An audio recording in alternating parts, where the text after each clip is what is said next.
네, 4월 8일 화요일 기도로 돕는 그 사랑 매일 묵상. 오늘은 시편 106편 19절에서 23절입니다.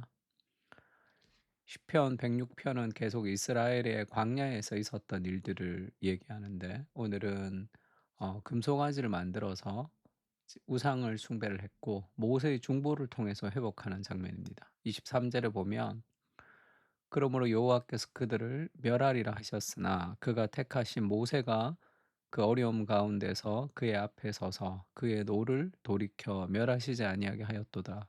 그 모세의 기도를 통해서 하나님의 진노를 뜻을 돌이키시는 장면이 있는데,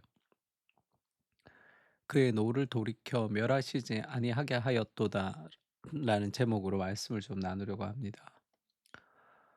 그러니까 하나님이 아닌 우상을 섬기는 것이 인간의 본성이죠. 하나님을 알지만 하나님을 영화롭게 하지 않고 오히려 생각이 미련하여져서 피조물을 조물주보다 더 섬기는 그런 잘못된 사랑의 결과, 그러니까 순서가 바뀐 사랑을 하는 것이 인간의 본성이다 얘기했습니다. 인간은 무엇인가를 예배하게 창조되었는데, 그 무엇을 예배하느냐 하면 하나님이 아닌 다른 것들을 하나님으로 삼는 것. 그래서 19절에 그들이 호렙에서 송아지를 만들고 부어 만든 우상을 경배하여 자기 영광을 풀먹는 소의 형상으로 바꾸었도다. 애굽에서 큰 일을 행하신 그의 구원자 하나님을 그들이 잊었나니. 우리가 은혜를 기억하지 못하면 늘 율법이 이제 행함이 우선시되게 됩니다. 내가 뭔가를 자꾸 행하려고 하는 거죠. 은혜가 우선시될 때 우리가 그 은혜로 순종할 수 있는 거죠. 근데 하나님의 은혜를 잊어버릴 때 삶은 스스로 영광을 추구하는 내 마음에 맞는 하나님을 만들려고 노력합니다. 이 스토리가 출애굽기 32장의 스토리죠. 백성이 모세가 이 하나님을 만나러 올라갔는데 40일 동안 내려오질 않았습니다. 산에서 내려옴이 더딤을 보고 모여 백성이 아론에게 이르러 말하되, 일어나라, 우리를 위하여 우리를 인도할 신을 만들라. 이 모세 곧 우리를 애굽 땅에서 인도하여 낸 사람은 어찌 되었는지 알지 못함이니라. 그들의 마음에 뭐가 시작이 됐냐면 조급함이죠. 미래를 알지 못하는 불안감입니다. 하나님이 우리의 인생을 아름답게 인도하신다는 확신이 있어야 되는데, 눈에 보이는 가시적인 무엇이 없고, 또 모세가 있을 때는 괜찮았는데 모세가 이제 십계명을 받으러 올라갔는데 내 생각보다 더딘 거예요. 그 삶의 조급함을 극복하지 못했습니다. 그래서 결국 하나님이 아닌 다른 신을 대처해야 되죠. 모든 인간은 하나님을 의지하지 않으면 다른 것들을 의지하고 있는 겁니다. 아무것도 의지하지 않고 살아가는 것은 없어요. 그래서 그 신상, 그 자기들이 원하는 우상을 만들죠. 아론이 그들에게 이르되, 너희의 아내와 자녀의 귀에서 금고리를 빼어 내게로 가져오라. 모든 백성이 귀에서 금고리를 빼서 아론에게도 가져갔습니다. 아론이 그들의 손에서 금고리를 받아 부어서 조각칼로 새겨 송아지 형상을 만드니, 그들이 말하되, 이스라엘아, 이는 너희를 애굽 땅에서 인도하여 낸 너희의 신이로다 하는지라. 그 하나님께서 10가지 재앙을 통해서 인격적으로 그들을 인도하셨는데, 지금 그들이 금송아지를 만들어서 그것이 우리의 신이다, 애굽에서 인도하여 낸 신이다 이렇게 얘기하죠. 그 금송아지, 금이 상징하는 것은 부와 명예, 권력, 힘 이런 것이겠죠. 송아지는 아주 그 풍요로움을 상징하는 겁니다. 그러니까 그 금송아지를 보면서 인격적인 하나님, 도덕적인 하나님을 생각할 수 없겠죠. 그들이 추구했던 것은 외형적으로 보이는 무엇이죠. 애굽에서 우리를 인도한 것에 그 인도함에 관심이 있는 거지 인격적인 하나님과의 관계성에 관심이 없었던 거죠. 그래서 그들이 금송아지를 만들어서 우리의 신이다 이렇게 고백합니다. 아론이 보고 그 앞에 제단을 쌓고 이에 아론이 공표하여 이르되, 내일은 여호와의 절일이라 하니, 예배하죠 그것을. 이튿날에 그들이 일찍 일어나 번제를 드리며 화목제를 드리고 백성이 앉아서 먹고 마시며 일어나 뛰놀더라. 그러니까 이 금송아지 종교의 특징이 뭡니까? 일찍 아침에 일어났는데 제사를 드리죠. 그리고 화목제도 드렸습니다. 구색은 다 맞췄어요. 그러나 그 신앙의 본질은 먹고 마시며 뛰노는, 춤추며 뛰노는 인간의 쾌락, 인간의 즐거움, 인간의 만족을 위한, 하나님을 예배하는 것이 아니라 자신의 만족을 위한 예배, 그것이 우상이죠. 오늘날에도 비슷한 것 같습니다. 많은 사람들이 내가 받을 은혜를 생각하면서 교회에 오는 거죠. 그래서 이 다른 사람들에게 관심이 없습니다. 그 사람들의 이야기를 듣고 그들과 은혜를 나누고 사람들을 격려하고 하는 것이 아니라 내가 은혜를 받고 집으로 돌아가는 그런 신앙을 추구하기도 하는 거죠. 희생이 없는 신앙이라는 것은 자기중심성이죠. 그것은 결국 나를 갉아서 나를, 내 내면으로부터 나를 무너뜨리게 됩니다. 그런 우상을 숭배했죠. 근데 그는 함의 땅에서 기사와 홍해에서 놀랄 만한 일을 행하시니시로다. 그러므로 여호와께서 그들을 멸하리라 하셨으나 그가 택하신 모세가 그 어려움 가운데서 그의 앞에 서서 그의 노를 돌이켜 멸하지 아니하게 하였도다.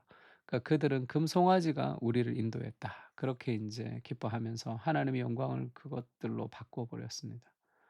하나님이 그들을 심판하겠다 얘기하셨는데 심판을 안 하셨죠. 왜냐하면 모세의 중보 때문입니다. 모세가 하나님 앞에 기도했거든요. 출애굽기 32장 9 절에 보면 하나님이 그렇게 얘기하죠. 모세에게 이르시되 내가 이 백성을 보니 목이 뻣뻣한 백성이로다. 교만한 백성이죠.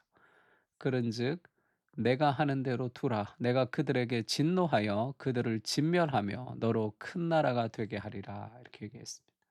그들을 다 멸하겠다. 모세가 그의 하나님 여호와께 기도합니다. 이르되 여호와여 어찌하여 그 큰 권능과 강한 손으로 애굽 땅에서 인도하여 내신 주의 백성에게 진노하시나이까? 어찌하여 애굽 사람들이 이르기를 여호와가 자기의 백성을 산에서 죽이고 지면에서 진멸하려는 악한 의도로 인도해 내었다고 말하게 하시려 하나이까? 주의 맹렬한 노를 그치시고 뜻을 돌이키사 주의 백성에게 화를 내리지 마옵소서. 이렇게 기도합니다. 하나님의 성품에 기대어서 그 모세가 중보하는 거죠. 주의 종 아브라함과 이삭과 이스라엘을 기억하소서. 주께서 그들을 위하여 주를 가리켜 맹세하여 이르시기를 내가 너희의 자손을 하늘의 별처럼 많게 하고 내가 허락한 이 온 땅을 너희의 자손에게 주어 영원한 기업이 되게 하리라 하셨나이다. 여호와께서 뜻을 돌이키사 말씀하신 화를 그 백성에게 내리지 아니하시니라. 이 모세의 중보를 통해서 하나님이 뜻을 돌이켜서 그 백성을 구원하신 사건이 있습니다. 그러니까 이것을 우리가 어떻게 이해를 해야 되느냐 하면 이 신인 동성론이라는 표현이 있습니다. 신인, 신을 인간으로 똑같이 똑같은 성품을 가진 사람으로 표현하는 문학적인 방식이라는 뜻이고요. 신인 동형론 이렇게 얘기하면 신을 인간과 똑같은 형태로 그렇게 묘사했던 문학적 방식이라는 뜻입니다. 그러니까 신인 동형 하면 하나님을 인간과 똑같은 형태로 묘사했다 할 때 여호와께서 그 얼굴을 내게로 비추시며 이런 표현이 있죠. 하나님 얼굴이 없잖아요. 얼굴을 비추신다. 그러니까 은혜를 주신다는 뜻이고 여호와의 팔이 나타났다. 하나님의 손이 나타났다. 이런 표현이 있습니다. 그것은 여호와의 능력을 나타내는 거죠. 그것을 신인 동형론 정말 손이 쑥 나왔다는 뜻이 아니라 그렇게 비유적으로 표현하는 거죠. 인간이 알 수 있는 인간의 형태로 하나님의 거룩을 나타내는 방식입니다. 신인 동성론은 인간과 똑같은 성품을 가졌다는 것으로 하나님의 거룩을 나타내기, 하나님이 질투하셨다, 하나님의 뜻을 돌이키셨다. 그런 표현들로 인간의 성품과 똑같이 하나님을 계시해 주시는 문학적인 방편이라고 할 수 있습니다. 그럼 우리가 이런 본문을 읽을 때 좀 헷갈리거나 좀 당황스러운 것은 마치 하나님이 막 자기의 화를 주체하지 못하는 그런 좀 미성숙한 사람으로 등장하고, 모세가 그걸 달래는 아주 성숙한 그런 중보자로 그렇게 등장하는 거죠. 하나님이 막 심판하시려고 하는데 모세가 막 달래 가지고, 이 할아버지 같은 모세의 말을 듣고 좀 사춘기 하나님이 뜻을 돌이키는 것 같은 그런 뉘앙스를 좀 받을 수가 있습니다. 지금 이 본문에서 모세의 기도를 통해서 하나님이 뜻을 돌이키셨다라고 하는 것은, 하나님은 반드시 진노하셔야 되는데, 하나님의 심판은 반드시 죄 가운데 이루어져야 되는데, 하나님의 심판이 이루어지지 않으려면 반드시 필요한 것이 있는데, 그것은 중보자가 필요하다는 거예요. 중보자. 그러니까 모세는 이 오실 그리스도의 예표입니다. 모세가 기도를 잘해서 하나님의 뜻을 돌이키는 것이 아니죠. 중보 한 사람의 중보자를 통해서 이 죄가 사해진다는 것을 보여주는 그런 그리스도의 예표적인 그림이라고 볼 수 있습니다. 신약에는 그렇게 얘기하죠. 디모데전서에는 하나님은 한 분이시요 또 하나님과 사람 사이의 중보자도 한 분이시니 곧 사람이신 그리스도 예수라. 하나 사람과 하나님 사이에 한 분이신 중보자 그리스도께서 우리의 죄를 사하시는 거죠. 로마서 5장 9 절도 그러면 이제 우리가 그의 피로 말미암아 의롭다 하심을 받았으니 더욱 그로 말미암아 진노하심에서 구원을 받을 것이니. 그러니까 우리가 기억해야 될 것은, 우리는 늘 우상을 숭배하며 하나님을 거부하는 존재인데, 그리스도가 우리를 대신해서 저주를 받으심으로 우리가 그 모든 저주로부터 해방되었다는 그리스도의 중보되심에 대한 감사가 우리에게 있어야 되는 거죠.